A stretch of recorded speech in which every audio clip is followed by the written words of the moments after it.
La idea de esta presentación es hacerla conjuntamente también, o sea, la lectura de los poemas con Sergio Colella, que ha sido la persona que tradujo conmigo los poemas de Daria Menicanti, que es la poeta que vamos a presentar.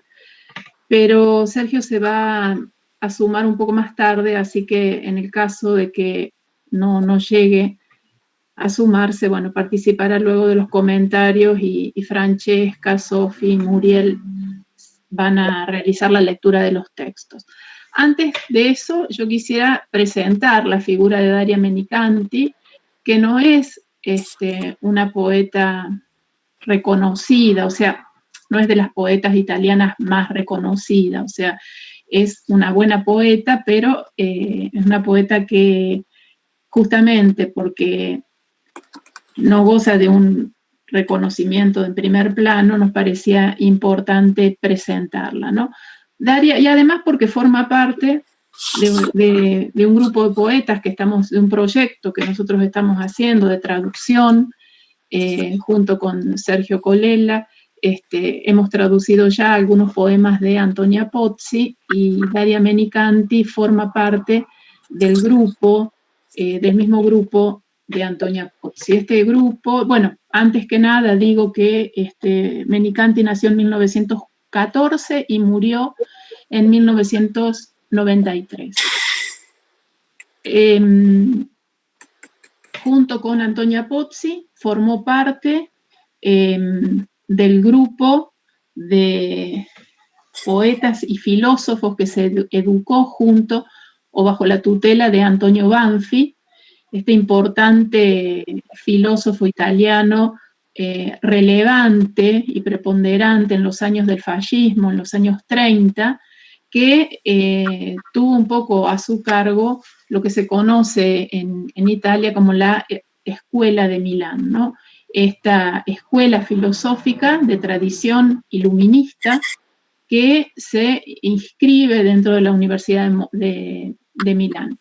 Y si bien el grupo de alumnos de Banfi fue un cenáculo más bien filosófico, se destaca dentro de este grupo, se destacan tres voces poéticas relevantes, la de Antonia Pozzi, la de Daria Menicanti y, por supuesto, la más reconocida, tal vez la voz canónica, la de Vittorio Sereni.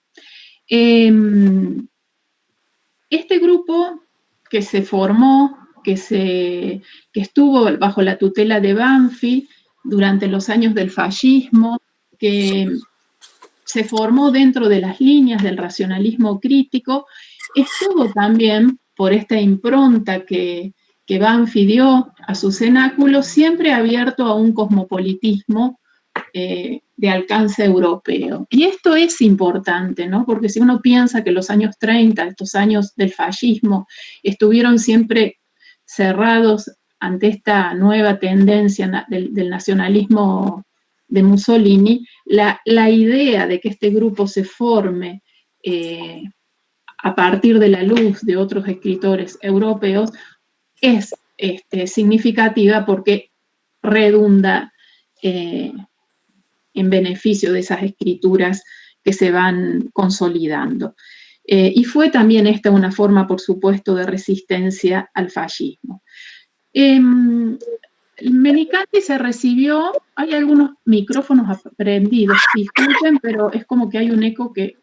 Bueno, la Menicanti se recibió en el 37 con una tesis sobre la poesía y la poética de John Keats. Y ese mismo año, lo dice ella, y con estos términos, la amistad con Giulio Preti se deslizó, dice ella, scivolò en italiano, en un extraño y confuso matrimonio. Es importante esta idea, ¿no?, de considerar este aspecto biográfico del matrimonio de Daria Menicanti con Giulio Preti, porque el tema del amor es el tema que se inscribe dentro del cancionero para Giulio, y es el tema que un poco recorre los poemas que nosotros hemos elegido para leer hoy. La unión con Preti estuvo motivada fundamentalmente por la profunda admiración que Menicanti tuvo hacia la figura de este filósofo, ¿no? Una admiración intelectual que le dio a esta relación cierta intensidad, pero sobre todo una relación fundada en esta admiración intelectual. Y es importante también considerar que la escritura de la Menicanti comienza después de la separación con Preti, ¿no? Ese matrimonio duró aproximadamente hasta el 54 y, como ella misma dice, ni yo era la mujer para él, ni él el hombre para mí. Y después de esa ruptura comienza la escritura de la Menicanti. Por otro lado, o sea que la voz poética de Menicanti es una voz madura, es una voz que se consolida con los años. Por otro lado, me parece importante a mí también señalar aquí que justamente por sus elecciones intelectuales que tenían que ver con la literatura inglesa y esta tesis que hizo sobre John Keats, la Menicanti fue una muy buena traductora de poesía y de literatura inglesa, ¿no? Entonces, todos estos años previos al comienzo de la escritura poética estuvieron o se asentaron en la práctica de la traducción. Eso también le imprime a los versos un espesor importante que después vamos a tratar de ver, ¿no? En todas estas series de relaciones y reescrituras que se establecen en los versos de la Menicanti. Entonces, es una voz poética madura, vinculada con la tradición inglesa, inscripta también en la atmósfera del racionalismo crítico de la Escuela de Milán, que también le confiere a la poesía de la Menicanti cierto distanciamiento, cierta preeminencia de lo intelectual, una poesía donde el resultado se logra después de un decantamiento de la experiencia. Ella misma lo señala en uno de sus versos, ¿no? Mi poesía es el resultado del decanto del vissuto, dice ella. O sea, de la decantación de la experiencia. Quiere decir que esa poesía es el resultado de una síntesis, de un distanciamiento y de un arduo trabajo técnico con la experiencia. Entonces, si bien la intimidad se abre en este aspecto tan particular de estos versos que tienen que ver con la escritura del amor, en estos versos concretamente vamos a ver ese aspecto, esa escritura del amor no es una escritura arrebatada sino justamente una escritura que está mediada por el distanciamiento, por la reflexión, y eso va a llevar sin duda a determinadas elecciones estéticas. Me importa a mí señalar un rasgo particular de la literatura italiana en general con respecto a la escritura de mujeres, sobre todo a las poetas, que tienen que ver con el ingreso, ¿no?, de estas poetas al canon. El ingreso de la Menicanti, el ingreso en general de las poetas al canon es muy difícil. La literatura italiana tiene una tradición poética largamente articulada en los años, ha hecho de lo femenino muchas veces el objeto poético por excelencia, se ha inspirado en el objeto femenino y, sin embargo, ha sido siempre muy reticente a la incorporación de voces femeninas dentro de ese sistema literario. Y de hecho esto se puede observar, por ejemplo, en una de las antologías poéticas italianas, que es la de Vincenzo Mengaldo, la antología del 78, de 1978, incorpora Mengaldo a una sola mujer. En ese canon, ¿no?, en ese proceso de antologización, solamente Amelia Rosselli ingresa al canon. Y recién en el siglo XXI se puede incluir recién a Antonia Pozzi. O sea, es difícil para las poetas en Italia ingresar a las antologías, salvo que sean antologías especialmente hechas para rescatar esas voces. Y un poco pasó esto, ¿no? También con la Menicanti, con la Pozzi, a pesar de que el grupo de Banfi tenía dos poetas, dos mujeres, la Pozzi y la Menicanti, en todos los procesos de antologización que se hacen a partir de los años 40, 50, a cargo de Luciano Anceschi, de Isela, de Luzzi, no hay lugar, no hay espacio para estas voces. Eso llama la atención y tiene que ver sin duda con esta resistencia que el canon ofrece a la voz femenina en Italia, ¿no? Así la literatura inglesa, que pareciera ser un poco más abierta. ¿Cómo aparece entonces la voz de la Menicanti dentro del sistema literario? Y bueno, Menicanti tuvo la suerte de tener a su gran amigo Vittorio Sereni como director de la Mondadori, ¿no? Una importante editorial que le favoreció a ella la publicación de las primeras obras. Ahora, por ejemplo, Chitacome, Un Nero d'Ombra, Poesía por un pasante, fueron obras que no solo ganaron premios, sino que fueron publicadas por la Mondadori sin problemas. El cono de sombra sobreviene para Menicanti luego de la sorpresiva muerte de Sereni y cuando la Mondadori toma otra línea editorial. Entonces, obras como Ferragosto, por ejemplo, quedaron sin esa suerte de acollenza, iba a decir, sin esa suerte de recibimiento que la Mondadori le daba, y bueno, fue publicada en una editorial menor, Lunario Nuovo, y a partir de ahí su obra no alcanzó niveles, no alcanzó editoriales de prestigio. Entonces circuló por una segunda línea editorial. La obra completa de la Menicanti, il Concerto del Grillo, l'opera poética con tutte le poesie inedite, se publica por la editorial Mimesis recién en el 2011. Me interesa señalar que El cancionero para Giulio, que es la obra de donde nosotros tomamos 4 poemas para leer hoy, no es una obra que haya escrito Menicanti. En realidad es un conjunto de poemas recopilados, por supuesto con la autorización de ella, pero recopilados a lo largo de toda su obra por Fabio Minazzi, en un estudio que Minazzi hacía sobre la figura de Preti. Entonces, Fabio le propuso a la Menicanti recopilar estas composiciones que datan del 64 y de los años 60 en general, recopilar estas composiciones dedicadas a Giulio Preti e incluirlas en esta colección que se llamó Canzoniere per Giulio, que se publicó en el 2004, póstumamente. La voz de la Menicanti surge en el horizonte de la literatura italiana como una voz original. Una voz original en el sentido de que es difícil clasificarla, no porque tengamos que clasificar todo lo que aparezca, ¿no? Pero uno por ahí tiene esa tendencia de incluirla en alguna tendencia. Es más bien, como dice Silvio Raffo, una voz que combina sutilmente y delicadamente una refinada elegancia con la tradición literaria, ¿no? Es como si fuera una voz en ese sentido que se reconoce propia de la tradición literaria italiana, pero que no es de lo más común, ¿no? Una voz que incluye un profundo conocimiento de la literatura clásica, una voz en la que confluyen el profundo conocimiento de la literatura clásica, esta tradición iluminista de la escuela lombarda y este conocimiento de la poesía, sobre todo inglesa, y también francesa, ¿no? Pero sobre todo inglesa. Entonces, en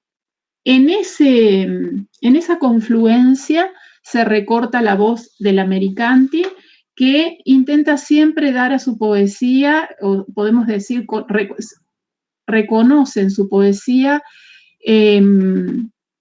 una línea racional, de cierto racionalismo, de cierto distanciamiento, donde da a veces lugar a la ironía, al tono irónico, humorístico o sarcástico, una poesía que concede espacio también para un particular bestiario que ella incluye en sus poemas, y una poesía donde el espacio urbano cobra especial relevancia.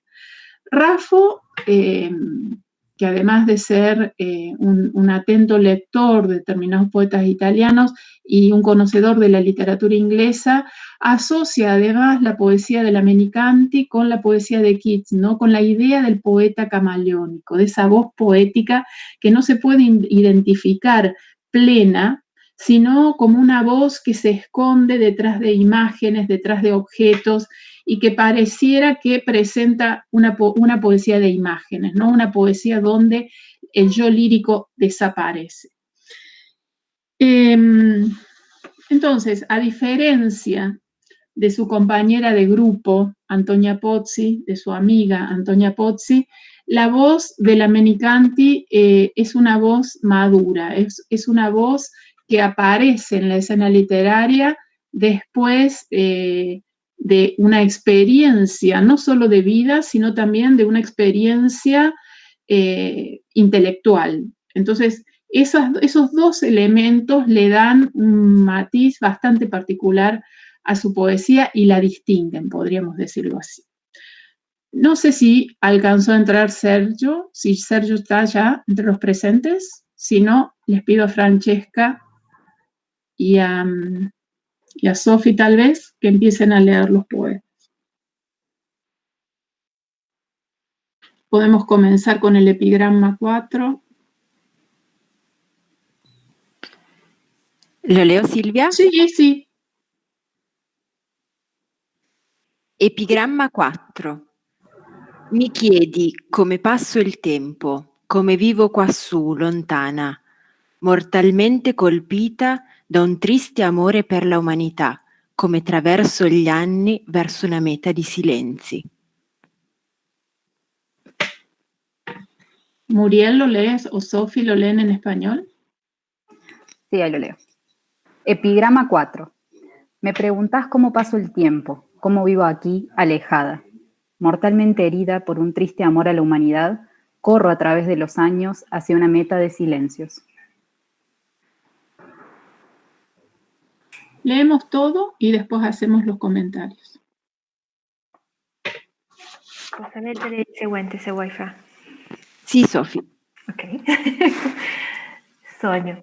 Dal porto grigio e tenero di nebbia, con soavi lentezze in bastimenti uscivano infiniti, e su una tolda qualcuno mi arriva salutando, pur me coi cenni, con la mano. L'angoscia di quel vivo fazzoletto nella sua chiusa palma, fitto mi stette subito il coltello dell'abbandono. Ero dunque la terra da cui si strappa l'albero infelice, ero colei che infine si deserta, dopo infinita guerra, e dolevo di lui selvaggiamente per ogni sua radice.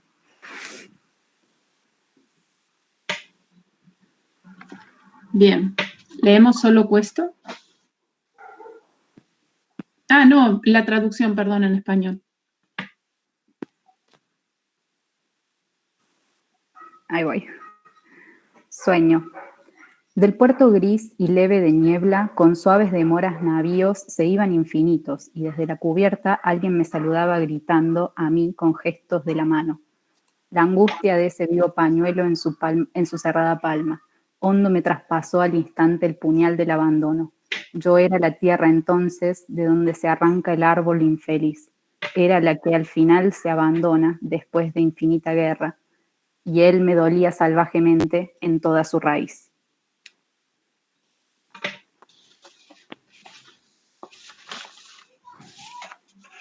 Passiamo alla seguente. Sì, solo questo. Solo questo. I sentieri, le piccole rampe avvinghiate con tenera furia, alla montagna o stretti grattacieli verdi e rosa, colore dei sogni, sotto i freschi bucati correnti, faccia a faccia a doppiare le case, magicamente lungo esili ponti di filo, ringhianti carrucole, felice dunque fu in un'altra vita. Ne udivo sulle prime ore passare lo stridio marinaro, lo schiocco del lino umido come di rande di partenza, di fiocchi, di sartie bentese, e le tue care stradine, merci e amori all'aperto, con cieli così in alto che il vento ci gira, ci canta.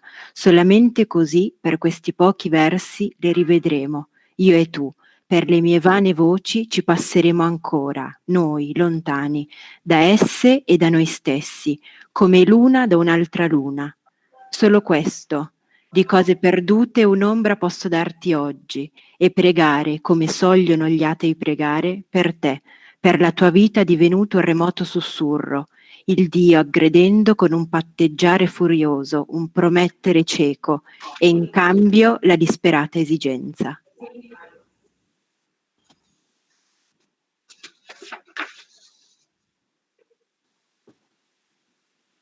Sofi, ¿los lees Solo vos? esto. Bien.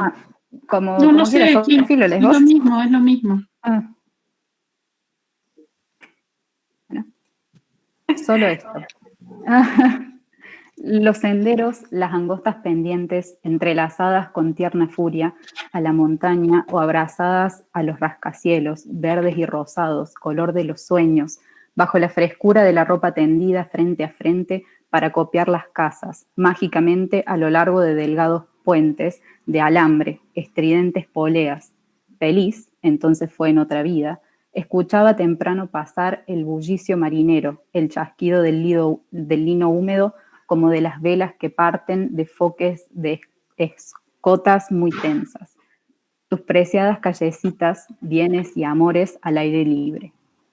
Con el cielo en lo alto, que el viento nos rodea, nos canta. Solo así, en estos pocos versos, lo volveremos a ver yo y vos. Por mis vanas voces, aún transitaremos nosotros, lejos de ellas y de nosotros, como una luna de otra luna. Solo esto, de cosas perdidas, una sombra puedo darte hoy, y rezar, como suelen los ateos rezar, por vos, por tu vida que se ha vuelto un lejano susurro, el Dios agrediendo con un pacto furioso, una promesa ciega, y a cambio, la desesperada exigencia. Bien. Y el último poema, Ponte coperto.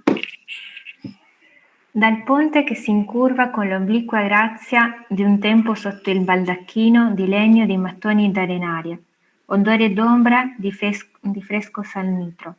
Inquilina in un labile racconto, sospesa tra due vite, mi affaccio saggia oramai, non ignara. La nebbia ancora rotta la fumata di segnali inspiegabili, dal bruno fruscio del fiume si alza a creste, a ricci contenere perplessità. Questa amabile nebbia, che copriva di sé il più amore di tutti gli amori, indietro mi risucchia ai passaggi interiori, dolcissimi e feroci.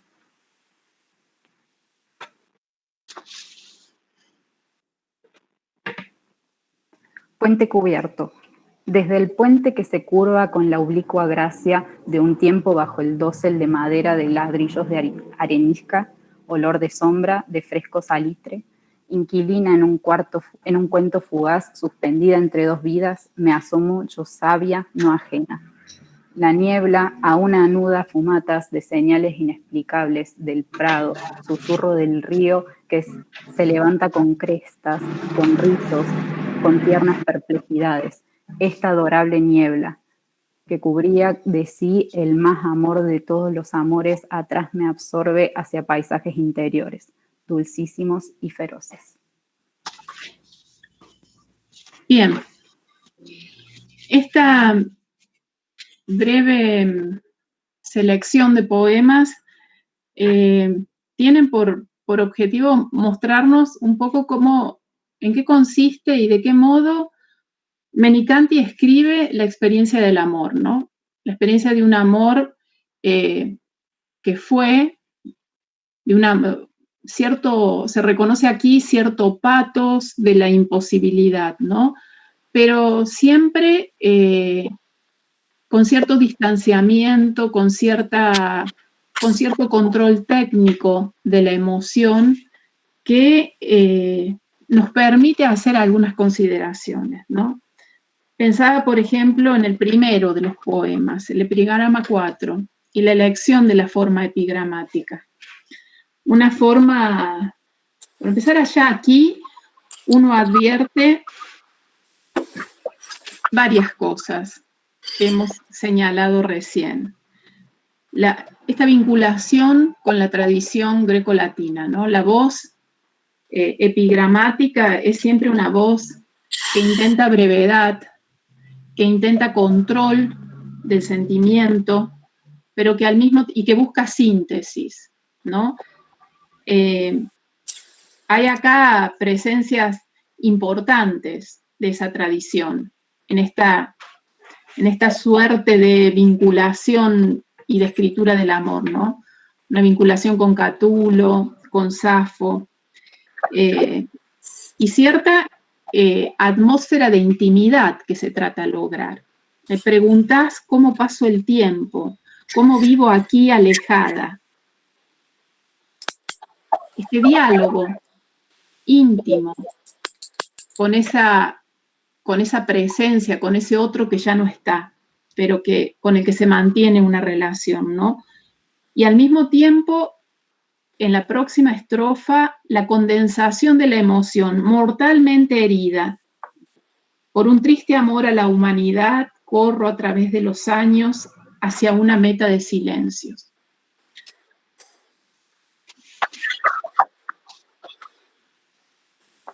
Yo diría que antes de pasar a otro poema, para no hacer tanta mezcla, por ahí, escuchar un poco qué sugiere este poema, ¿no?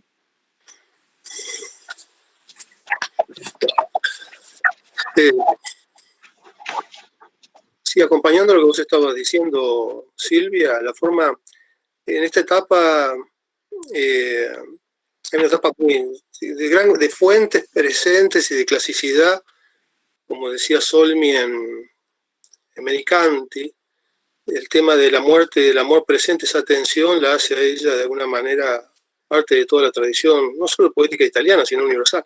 Pero eligió la forma epigramática por los elementos que vos decías, es breve, es concisa, el diálogo, esa primera me preguntas está presente en el séptimo poema de Catulo, por ejemplo, que le contesta al quinto, donde sigue dialogando con Lesbia. Y esa forma clásica, esas formas están presentes en ella, pero no con el tono, aunque ella dice que esta es una etapa donde había mucha alegría, ironía, como vos mencionaste, también está allá el alejamiento tal vez de un amor o de una pasión que va a morir, ¿no? De una no felicidad. Y en este sentido está ese toque de Safo, ¿no? Me parece muy importante porque Safo, no solo por los fragmentos que conocemos en la poesía de Safo, sino porque el último canto de Safo, seguramente de Leopardi, ha tenido mucha influencia en ella, porque Leopardi es una lectura que aparece en su poesía, como aparece en casi todos los poetas de 900 poetas italianos, pero sobre todo porque le interesaba mucho a Leopardi destacar, decía el mismo Leopardi anotándola, que era una mujer sufriente, que era lejana y antigua y le permitía en esa ambigüedad crear poesía, y fundamentalmente esa tensión con la naturaleza, ¿no? Esa idea de que a dónde va a parar el sentimiento frente a una naturaleza material, que está presente en lo que vos comentaste, Silvia, por la racionalidad presente que está conteniendo esa tensión entre la razón y el sentimiento, que es el origen de la poesía, pero que está presente mucho más en Menicanti, tal vez por esa asociación con Preti, Banzi y todos los filósofos, ¿no? Así que este poema me parece que está ya condensado lo que va a desplegar, dice ella, más tranquilamente en sus otros libros, ¿no? Sí, yo pensaba también, a raíz de esto que vos señalás, de la tensión, cómo en Menicanti la voz poética surge, o sea, me preguntas cómo pasó el tiempo, ¿no? Ahí hay una apertura a la voz poética, hay una apertura a la poesía. Pero en la segunda estrofa, mortalmente herida, o sea, como que la poesía se inscribe, la poesía aparece después de la ruptura de esa relación con Preti. Mientras ellos estuvieron juntos, y por otras cosas que hemos leído y que sabemos, un poco que la voz potente de esa relación era la voz del filósofo, la voz de Preti. Sí, y eso también se veía en la admiración que la misma Menicanti tenía por él, ¿no? Es como si la separación, más allá, digamos, del dolor de una separación concreta, hubiera posibilitado también aquí la aparición de la voz. Sí, yo estoy de acuerdo. Fíjate, ¿te acordás cuando leíamos el epigrama 1, que era un poco la fiesta, donde estaba tal vez la efervescencia de ese amor, de esa pasión? Hay mucho cuerpo en Menicante, y está interesante Safo, porque Safo en el último poema es famosa por expresar el dolor del amor en el cuerpo, digamos, ¿no? Pero ella ahí tiene, donde sí está la felicidad. Bueno, uno puede pensar que es Dido contándole a Ana en el libro 4 la felicidad de lo que acaba de ver, del héroe que acaba de ver, ¿no sabes? ¿Quién es este Eneas, este héroe que acabo de ver? Acá ya no, como vos expresás, ya hay una melancolía ligada a la pérdida. Y en cuanto a lo que vos decías, la presión de la filosofía, eso es cierto, porque Preti, había otro filósofo allí que era Enzo Paci, y cuando Minasi le pregunta, ¿y Enzo Paci fue importante? Sí, pero él no era solo filósofo, sino escritor, gran amigo también, y escribía. Y Preti, cuando veía mis poemas, veía lo de Paci, él hablaba de una mezcla sucia, de una sporca mezcolanza. Para él la poesía era una mezcla sucia, digamos. La filosofía era el lugar de la palabra, digamos, ¿no? Y de eso se va a ir liberando ella, ¿no? Sí, también me acuerdo, bueno, esto me hace pensar cuando la Pozzi le mostraba sus poemas a Banfi, el maestro, el filósofo de todo este grupo, y le decía, deje de escribir poemas, o sea, como que estaba como devaluada la poesía, al menos en la Pozzi, ¿no? Él devaluó la poesía de la Pozzi. Y acá en esta relación parece que la voz fuerte era la voz de Preti, la voz filosófica, como que la verdad estaba ahí. Sin embargo, aparece esta voz original y nueva después que esa relación se termina. El próximo poema, Sueño, es un poema que es un tanto críptico, pero que nos permite pensar como en dos momentos. Una primera parte dedicada a una descripción, ¿no?, del puerto gris y leve de niebla, con suaves demoras, navíos se iban infinitos. Y desde la cubierta alguien me saludaba gritando a mí con los gestos de la mano, la angustia de ese vivo pañuelo en su cerrada palma. Hasta ahí la descripción de este ambiente marino que se destaca por la presencia de la niebla. Y luego la referencia inmediata al sentimiento, ¿no? Hondo me traspasó al instante el puñal del abandono. Yo era la tierra entonces de donde se arranca el árbol infeliz. Era la que al final se abandona después de infinita guerra. Y él me dolía salvajemente en toda su raíz. Hay un trabajo, me parece a mí, logrado de un pasaje desde la exterioridad a la interioridad. La descripción de ese paisaje concreto en la primera parte de la imagen marina del puerto, caracterizada por la niebla, a una sensación íntima, ¿no?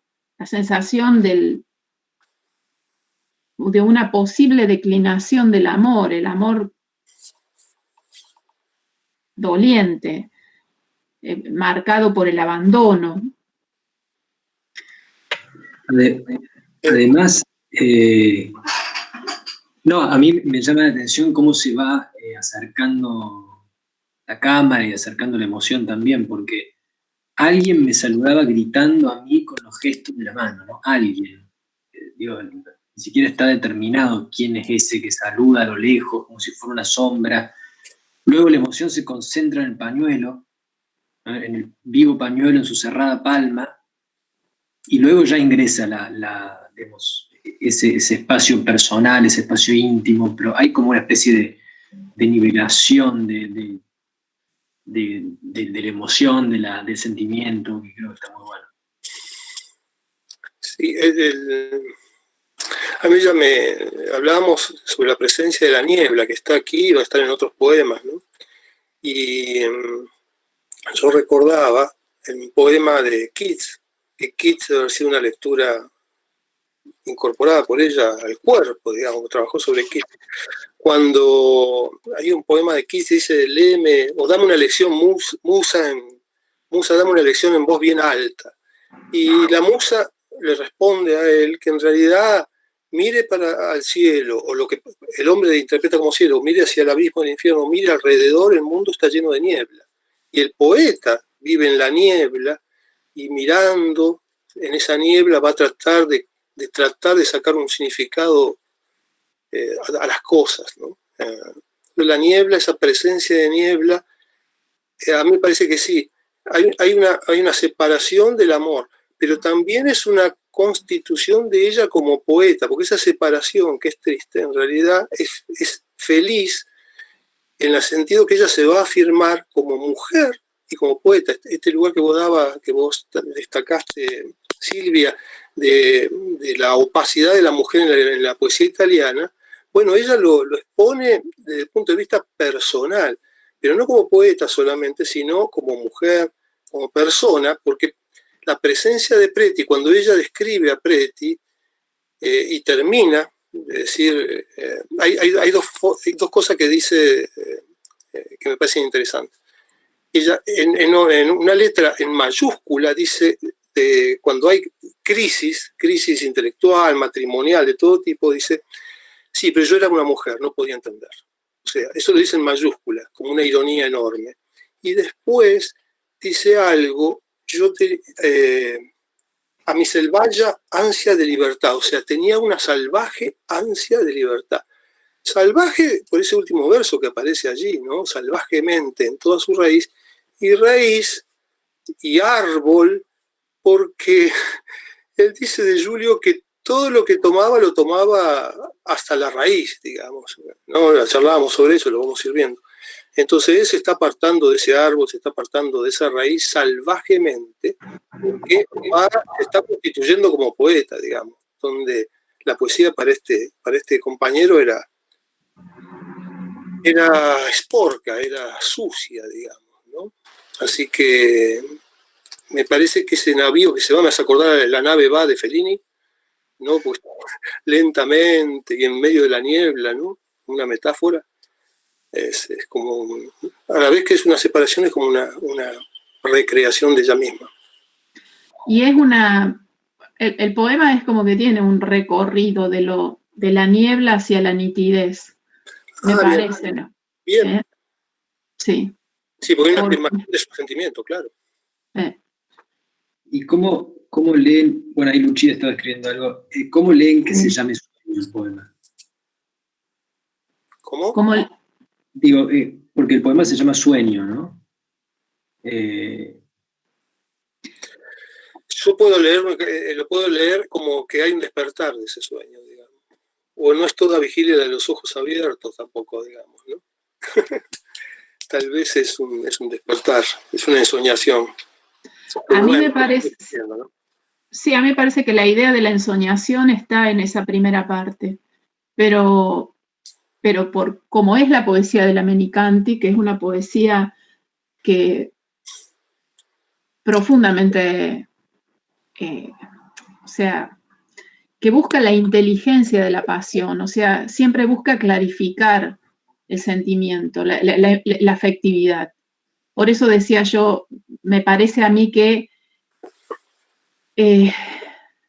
hay como un recorrido que va del sueño a la claridad. El poema posibilita también eso, de la ensoñación, de esa mirada nebulosa del puerto hacia ese verso tan fundamental, y me dolía salvajemente en toda su raíz. Era el final que se abandona después de infinita guerra. O sea, en esos 4 últimos versos está como sintetizando. Después la idea de abandono es muy importante, porque en realidad Preti abandona no solo a Menicanti, abandona a todos sus amigos, se queda solo, digamos. Esa es la historia de Preti, es una historia de soledad.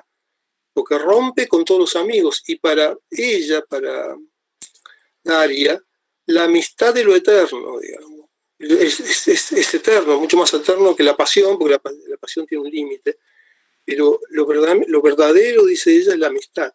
Y ella lo que describe cuando en esas 2 páginas que habla sobre Julio es cómo él, digamos, iba abandonando a aquellos que lo querían y eran sus amigos, digamos. Entonces son como barcos que van partiendo, digamos, ¿no? Y él no tiene respuestas, ¿no? Por eso esa soledad, un pañuelo que saluda, tal vez esté expresando ese dolor, ¿no? Esa angustia de ese vivo pañuelo que acaba Francisco, ¿no?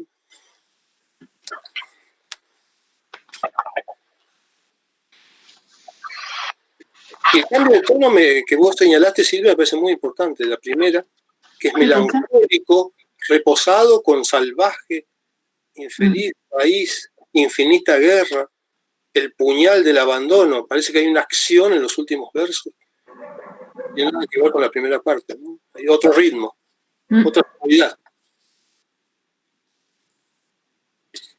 Sí. A mí me llama la atención esto, Silvia, que decías al principio en la presentación acerca del yo lírico que desaparece, ¿no? Sí. No sé bien si lo estoy viendo en algún fragmento de la poesía, pero pareciera que en esta parte en la que dice, y él me dolía salvajemente en toda su raíz, ese me dolía o ese sentimiento de dolor pareciera que se está ocultando después en ese su raíz, digamos, ¿no?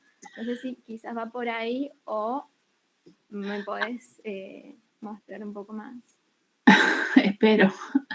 No, lo que sí me parece es que ella siempre busca un distanciamiento. Me parece que esa solución formal, él me dolía salvajemente en toda su raíz, hay como un intento de establecer un distanciamiento con el dolor, ¿no?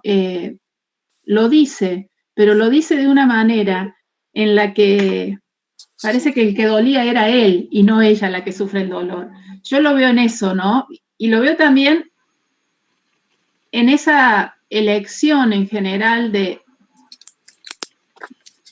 imágenes descriptivas que van como poblando sus poemas y que al final o en algunos momentos o solo algunos versos están reservados para mostrar la emoción. Acá me parece claro eso, ¿no?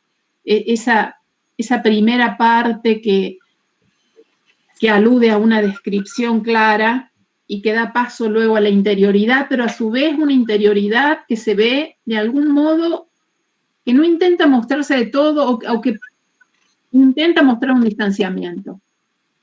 Él me dolía salvajemente en toda su raíz, no es que yo sentía el dolor. No, con la elección del él en vez del yo, me parece que se busca también eso. Pero no sé, es lo que me parece a mí. Esa cesura que hay entre la primera parte y la segunda, que me saludaba gritando con los gestos de la mano, a mí me hizo recordar mucho, sobre todo los gestos de la mano y el saludo, al comienzo de Dora Marcos, un poema que para mí me parece emblemático, de Montale, y donde el lugar de la mujer es muy importante. Está dedicado a Clisia, al amante Irma Brandeis, que era una especialista en Dante. Entonces ese gesto de saludo, pero a la vez de separación y de despedida, y de inquietud en el futuro, en la muerte, porque ella es judía y está amenazando el nazismo, ese gesto de la mano me hizo acordar mucho a ese poema de Montale. Acá para completar con lo que van poniendo en el chat, dice Lucía que está hablando sobre la centralidad de la mujer y dice que es muy bella la inversión porque ella es la tierra en la que se estrapa el albero, en la que se agarra el árbol y no al contrario, ¿no? Es bueno, como para invertir esa imagen típicamente masculina de la tierra que agarra el árbol. Sí, después comentan, se podría interpretar la niebla como un velo que separa el sueño de la realidad, que a la vez que se levanta los sentimientos se hacen más claros. Es una pregunta, ¿no? Del saludo, la angustia, el abandono, ¿no? Si se puede pensar la niebla como un velo.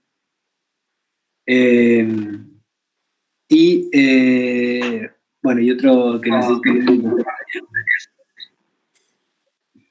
Muy, muy interesante. Muy interesante lo decía, porque yo era la tía, el árbol infeliz, el árbol que se está secando, pero yo estoy lavado siempre, ¿no? Estoy lavando, aunque me duele. Muy bueno. Ay, creo que pudo entrar Sergio. Sergio. Sì, eccomi. Sono qua. Sí, te escuchamos. Bueno, Sergio colega es el que hizo las traducciones de estos poemas conmigo, así que yo dije que iba a entrar un poco más tarde, pero bueno, lo presento ahora y se suma entonces al comentario.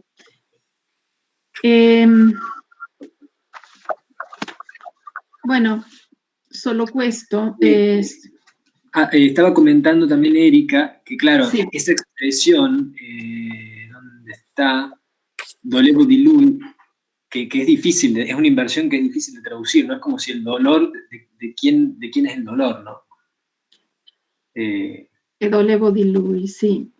Y él me dolía salvajemente, en toda su raíz.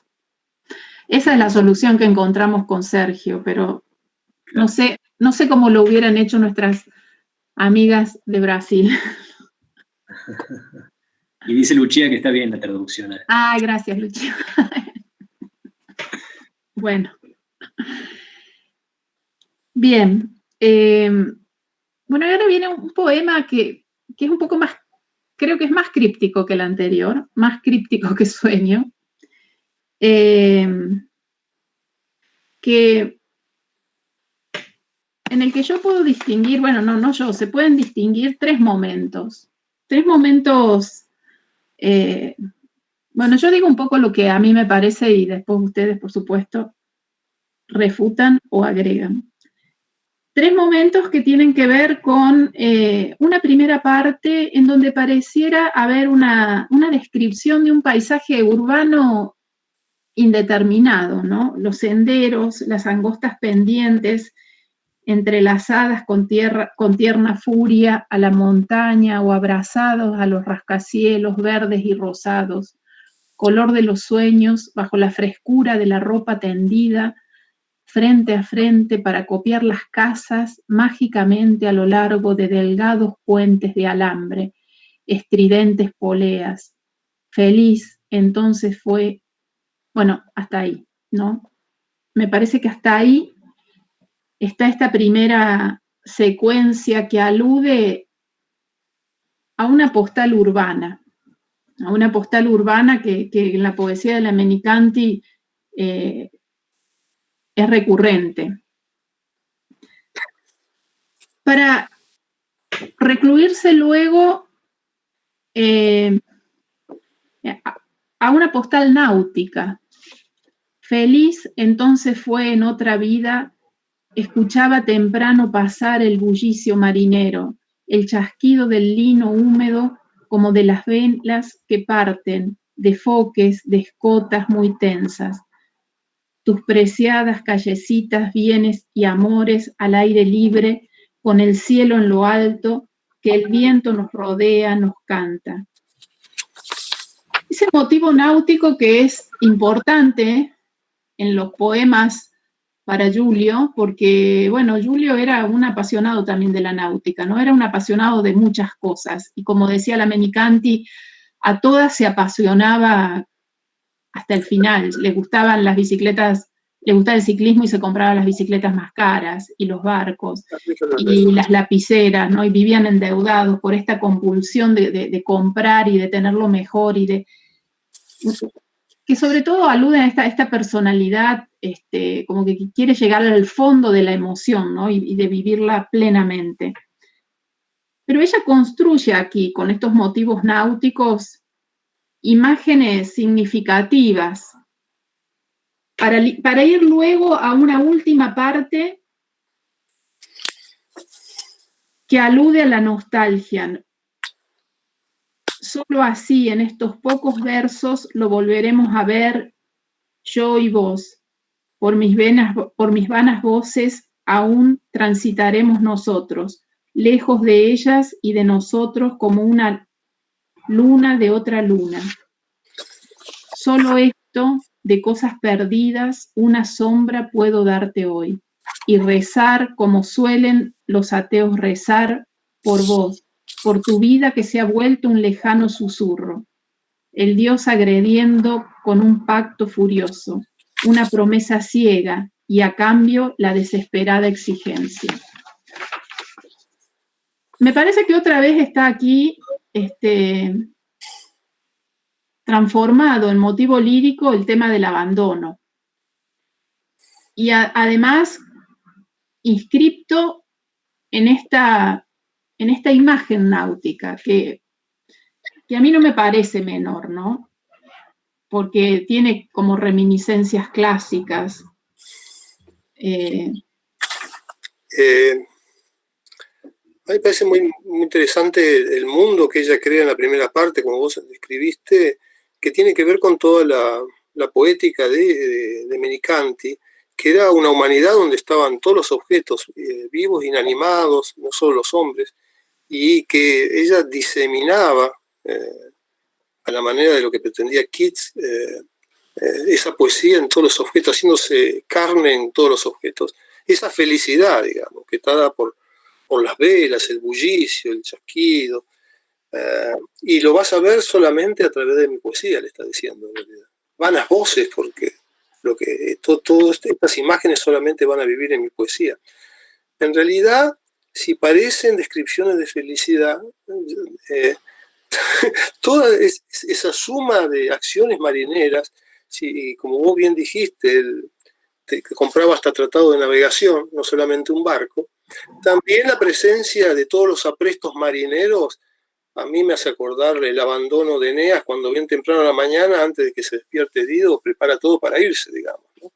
Entonces, sí, es algo que está en común, pero también son imágenes muy fuertes desde el punto de vista poético, ¿no? La tradición poética son muy fuertes, la tradición del apresto marinero para el abandono, ¿no? Para la soledad, porque hay un tono de soledad en ella y de abandono, y yo, por supuesto que puede ser una voz original, pero ese tono, aún en el epigrama, en la brevedad, en desesperada, abandonada, está presente en los cantos de Dido, en los últimos cantos de Dido de Ungaretti, digamos, ¿no? Como que le da voz Ungaretti a Dido para que siga hablando ella, ¿no? Italia, con los fundadores, sino vamos a ver qué tiene que decir Dido, ¿no?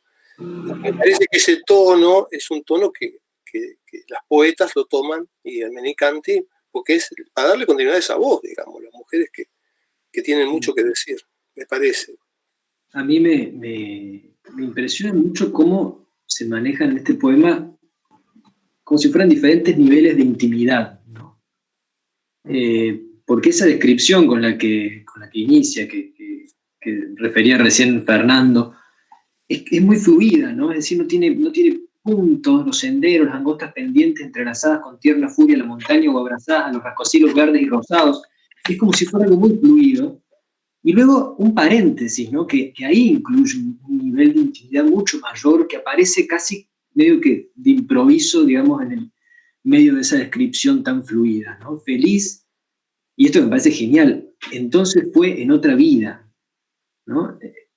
Me hace acordar mucho a... Bueno, no tiene nada que ver, pero es una estructura similar a la del Requiem de Chopin, por ejemplo, en donde al ritmo de la marcha fúnebre, digamos, un ritmo bastante repetitivo y muy conocido, bueno, cada tanto aparecen pequeños núcleos íntimos que intentan recuperar lo que cada uno de los presentes en esa marcha fúnebre está sintiendo, recordando al muerto, ¿no? Me da esa impresión, ¿no? Como si de repente apareciera un núcleo de la intimidad que encima está entre paréntesis, y con esa acotación, entonces fue en otra vida, que de repente concentra toda la descripción, ¿no? Y le hace mucho más íntima, mucho más nostálgica, emocional. Me parece muy hermoso eso. A mí me parece muy importante esto que las dos cosas que dijeron Fernando y vos, Francisco, ¿no? Por un lado, esta reminiscencia al libro cuarto de la Eneida, a Dido y a Eneas, uno no puede dejar de pensar en eso, ¿no? El abandono y esta imagen náutica, ¿no? Un Eneas que se va. Pero al mismo tiempo esos núcleos de intimidad que están perfectamente trazados en el poema, pero son núcleos de intimidad como controlados. A mí me parece que acá no tiene el dramatismo, o sea, el libro Cuarto de la Negra tiene una carga dramática que acá me parece que la poeta intenta controlar de alguna manera, ¿no? Fue en otra vida, como dando por sentado que, bueno, que no está ahora presa de la emoción, no es Dido que está desesperada en el sentimiento, esto fue en otra vida, ahora ya no. En todo caso, de eso queda la experiencia decantada que me sirve ahora para escribir. No sé, eso es lo que me parece a mí, después de tratar de entender a la Menicanti, ¿no? Siempre hay un control en esta poesía y en este... Está el intento por mostrar esa interioridad, ese núcleo íntimo, ese núcleo interior, ese mundo del afecto, pero siempre controlado por la inteligencia, o sea, no es el afecto suelto, puesto en todo su vigor. Sí, hay un control. Y ella celebra, dice, la poesía es irracionalidad, pero racionalidad contenida en la racionalidad es lo mío, dice ella, ¿no? No, ella no es Rosselli, no es Alda Merini, digamos. Siempre hay una tensión de equilibrio, digamos, ¿no? Y bueno, la melancolía lo hace más todavía, todo eso. Por allí, y esta es la etapa que diríamos más joven, ¿no? Sí. Donde ella está mostrando más en las palabras. Y ella reniega con esta etapa que va diciendo, no, yo ahora trato de ser más prosaica, de elegir más las palabras, de extender más la poesía, de hacerla más equilibrada todavía. Entonces es como un iceberg, ¿no? Su poesía.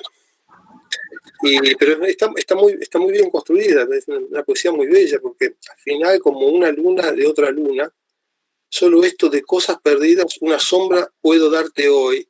Eso me hizo acordar mucho al último verso, a los últimos versos de Montale. Solo esto puedo decirte hoy, lo que no somos, lo que no queremos, ¿no? Solo esto de cosas perdidas, una sombra puedo darte hoy, ¿eh? Una sombra, o sea, toda esa descripción tan activa, son palabras, son sombras, porque no la van a recrear más. Y después aparece esto del Dios y rezar, de un Dios agrediendo, que me parece un Deus ex machina, ¿no? Algo que viene acá, pero que no funciona. Y me pareció a mí, pero yo, por mi lectura, digamos, que ahí aparece en algunos poemas de Montale, uno que es El Invernadero, donde está los limones, como siempre, que es el oro de los pobres, el oro de Montale, o el oro del poeta, está con ella, con Irma Brandeis, y son felices, yo te tengo a vos a mí, y bueno, y aparece Dios con unas guirnaldas acá, con unas cosas como si fuera cotillón, digamos, un Dios que no hace falta, digamos, porque después de eso que han vivido juntos, como que el rezo y todo esto ya no tiene mucho sentido, digamos, ¿no? Pero me parece a mí. Sí, porque incluso la conciencia clara de que tu vida ya es un lejano susurro. Claro. Hay, ¿no? Ese verso me parece que está muy bien, que condensa muy bien. Es terrible porque él, que estaba construyendo un sistema filosófico donde las palabras, los sistemas y la razón es fundamental, al ser un susurro, ni siquiera es algo claro, digamos. O sea, él lo está diciendo con sus palabras sucias, le está diciendo, no existís.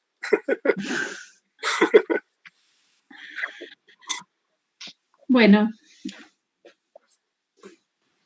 y el último poema, Puente Cubierto, lo elegimos también porque tal vez es uno de los poemas que mejor celebra otro aspecto de la poesía de la Menicanti, que es la presencia del espacio urbano, ¿no? La presencia de, en este caso, una postal de Pavía. También Pavía atravesada por el Ticino, por el río Ticino, en esta atmósfera de niebla,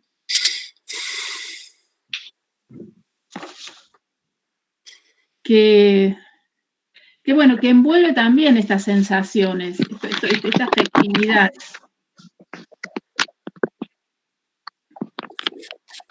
Es muy interesante lo que vos decís de lo urbano. Ella misma declara que para ella la fuente poética es la ciudad. Ella dice, yo salgo de Milán y no escribo un verso. Vuelvo a escribir cuando vuelvo a Milán. O sea, si no estoy en la ciudad, yo no escribo poesía. La ciudad es la poesía para mí. Y bueno, eso que vos señalabas, Silvia, es así, digamos, ¿no? Muy declarado por ella. Y este puente, no sé, te escucho, pero si no, hago algún comentario sobre el puente. No, coméntalo vos. Este puente cubierto es muy interesante porque me parece una gran metáfora en realidad, pues es un puente cubierto donde la niebla es muy importante en el Ticino y tiene una historia de niebla aún en el año 999, donde por la niebla unos peregrinos no podían llegar a misa y se les presenta el demonio. Bueno, no voy a contar toda la historia, y entonces el arcángel los salva. Digamos que la niebla, esa niebla que recorre parte de la poesía, parece que es parte de Pavía, del Ticino, de este puente cubierto. Por eso es un puente cubierto, y que siempre tuvo problemas para cruzar de un lado al otro. Por eso el puente fue tan importante, fue destruido en la Segunda Guerra Mundial. Bueno, hay toda una historia. Entonces, sí, hay una descripción detallada del puente Coperto, pero también ese puente parecería que tiene que ver con ella misma, ¿no? Y así me parece que es interesante que se pueda leer también, ¿no? Olor de sombra, de fresco salitre, inquilina en su cuento fue suspendida entre dos vidas, me asomo ya sabia, no ajena. Y esto es muy importante porque me parece a mí que en estos abandonos y en estas separaciones ella está ganando como poeta, como persona, como mujer. Ya sabia, no ajena. Niebla una nuda formato de señales inexplicables del pardo, susurro del río, otra vez susurro, que levanta tiernas perspectivas. Esta adorable niebla, otra vez, o sea, ¿cómo no pensar que esta niebla que ahora es adorable es de Keats, cuando él señala para el poeta la bondad como uno de los elementos fundamentales con que el poeta va a poder reconocer la realidad? Que cubría, decir, el más amor de todos los amores. Atrás me absorbe hacia paisajes interiores dulcísimos y feroces. Yo creo que adorable y dulcísimo son palabras de la tradición de Keats, de la tradición de Leopardi, en el infinito, siempre caro mi fu, pues termocole, siempre me fue querido, y termina el infinito diciendo, y el naufragar me dolce in questo mare, el mar del pensamiento poético, unos versos que adoraba Nietzsche, y estamos con el simbolismo con Nietzsche, como dice Agamben, inaugurando el siglo XX como el siglo de la poesía. Lo dice Agamben y bueno, tiene razón, para mí, por supuesto.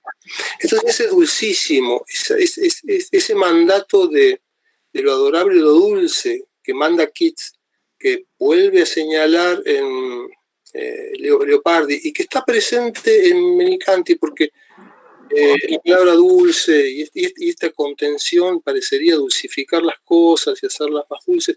Está presente en Silvia Plath, que ella traduce la obra de Silvia Plath.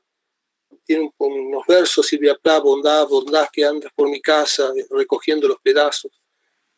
En este poema último me parece maravilloso cómo condensa todo eso. Pero no quiero hablar. No, a mí la fusión con el paisaje, que me parece muy importante acá, con esta niebla doblemente densa, porque es una niebla como que viene de arriba, pero también del río, ¿no? Es una niebla que ayuda a pensar en la densidad del sentimiento amoroso. O sea, me parece que hay una intención de vincular la densidad, porque ella dice dulcísimos y feroces recuerdos, ¿no? Interiores o paisajes interiores. Pero en realidad esos dulcísimos y feroces paisajes interiores tienen que ver con el recuerdo de esa relación, de ese vínculo.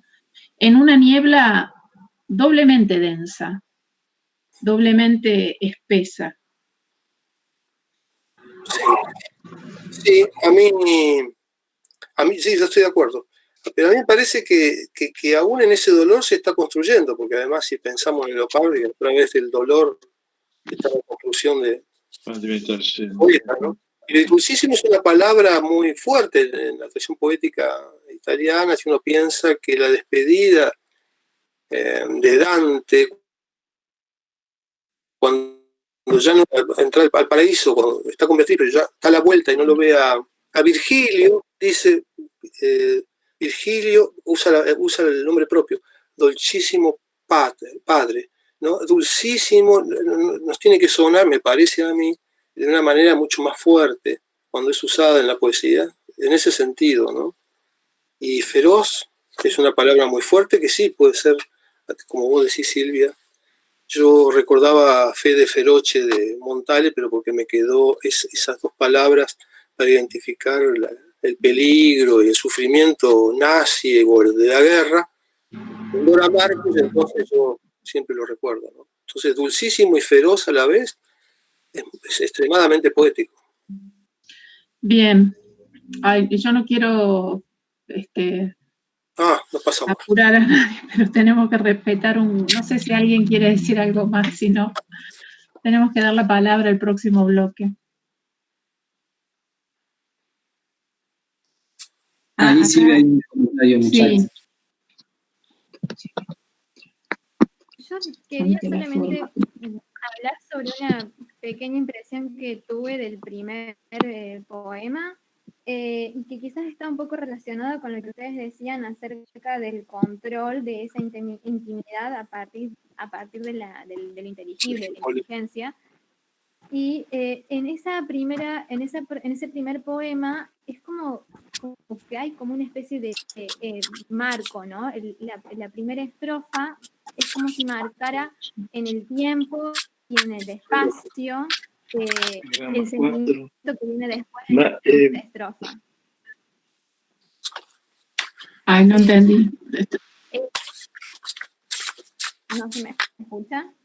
Sí, no, ¿me senti? Sí, Sergio, me parece que hay un poco de lío de micrófono. È che a me è saltato tutto per collegarmi col computer, ma ho soltanto il tablet. Il tablet non so come fare per alzare il volume. Bueno, hay dos preguntas. La de Julie, que no la escuché bien, la de Julieta. No la escuché bien, y también está la de Erika. Perdón. No sé quién puede controlar el chat de las preguntas. Te escuchaba medio bajito, pero sí de nuevo. No hables más. A ver, me hace...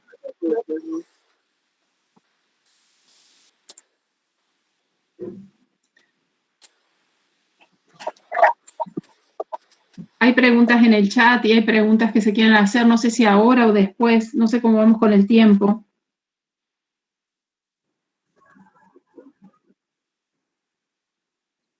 ¿Pronto?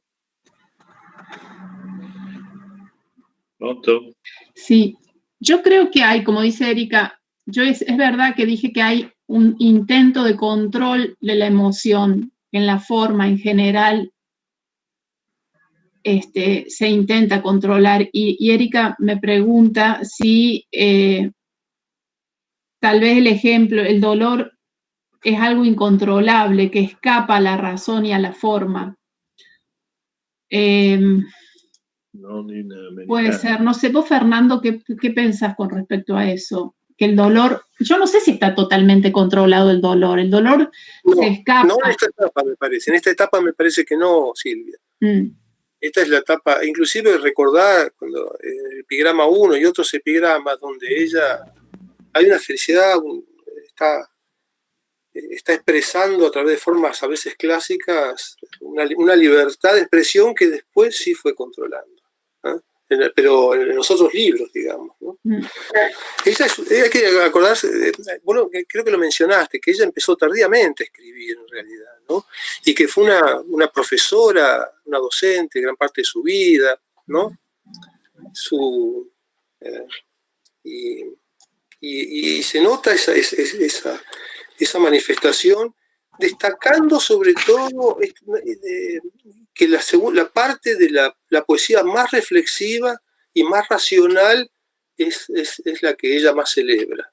Como que aquí había dado rienda libre un poco a los sentimientos, ¿no?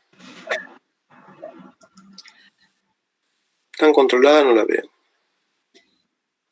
Bueno, no sé quién coordina. Juli, yo no escuché bien tu pregunta, no sé si la querés repetir o la dejamos para después, no sé cómo vamos con el tiempo.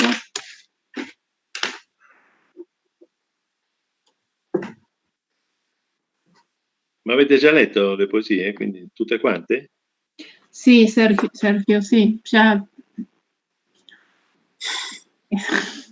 Scusa, ma è saltato, ero riuscito a uscire un po' prima dalla riunione precedente, però qua per collegarmi è stato un pasticcio.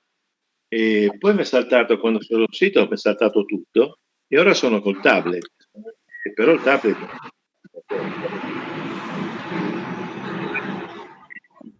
Bueno, en el próximo haremos otra.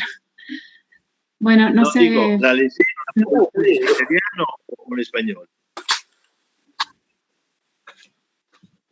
Pregunta. ¿Pronto?